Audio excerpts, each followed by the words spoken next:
Hi, this is Vi from Scrappy Mania, and today I'm going to create a card, and I'm using some Anna Griffin embossing folders. And these are one of an embossing folder that I bought at HSN, and it has a coordinating die, and it also has a coordinating sentiment that you can emboss. So I'm going to use that. I'm also going to be using this Stamp TV stamp that I purchased some time ago. And these are some Anna Griffin border stamps that I'm going to use on this card. I have some paper, some scrap papers. So I'm going to use this for my outline for my tag or my sentiment. I'm going to be using these two papers, and these are cut at 4 1/4 by 5 1/2. One of these are going to be for my flowers, and then another one is my card base. And I'm also going to be using some Martha Stewart stickers. I'm using this Anna Griffin pink, peony pink ink pad. And then this is one of those ink pads that sometimes you get in certain kits when you buy from HSN. So I'm going to use that. And that makes a real nice color for the shading of my flowers. So I'm going to go ahead and get started. And I've been, this is the first time I created a card. I tend to buy these kits and I don't really use them. So I want to go ahead and try to see what I can make using these products. Now what I'm going to use as my inspiration is, let's go ahead, it's this card. So I'm going to try to make that. This is one of those, it's an Anna Griffin card that she created. It's a Get Well card. But I'm going to use my flowers to create that cluster there, my little sentiment, and then my embossing folder for the background, and also my cardstock. So the first thing I want to do is I do want to create the edges. I want to put a nice little border, and this is going to be part of my first layer of my card. And I think I want to go ahead and use gold. I wanted to use my new Anna Griffin border stamp that I got at HSN, and I was going to use the Encore gold ink, and that didn't work very well, so I went ahead and pulled my StazOn gold ink, and that gave it a more metallic look. And I think next time I'll try using some of my gold foil for it.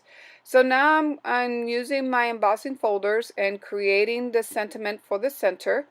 One thing that I learned from this, and that's why I'm moving away and I'm doing it again, is that you really want to cut the center first. And you want to make sure that your arrows are facing upward. So B and B with the arrows facing up, and then A and A facing up. So here I'm doing it again. And it's because you really want to cut that circle first and then emboss it. This is the third try and it still didn't work well. So I went ahead and did it again. This time I'm cutting the circle first, and then after I cut it out, then I go ahead and emboss it, and it came out a lot better. So now I want to give it a little edge, and that little circle, metal circles that you see there is to give edges onto your pieces. And I lost the one that was 1/8 of an inch. I just have the 1/4 of an inch, and that's what I use, and then I cut it down.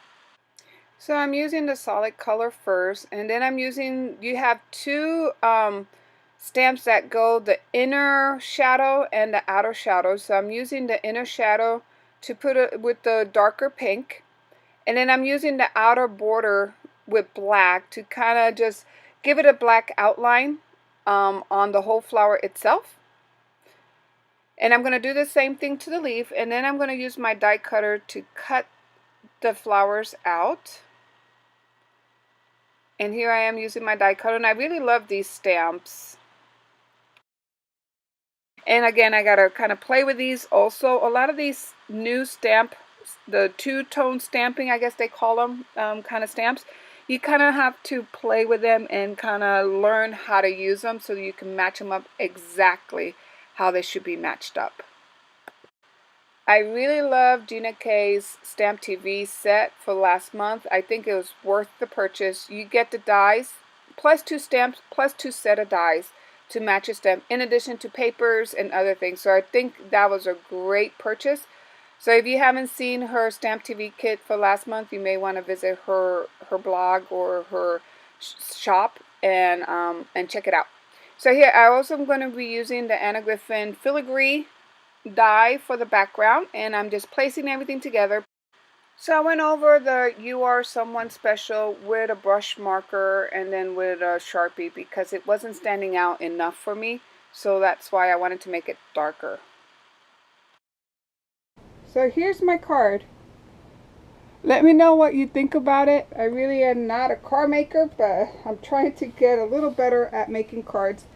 So this is for someone special.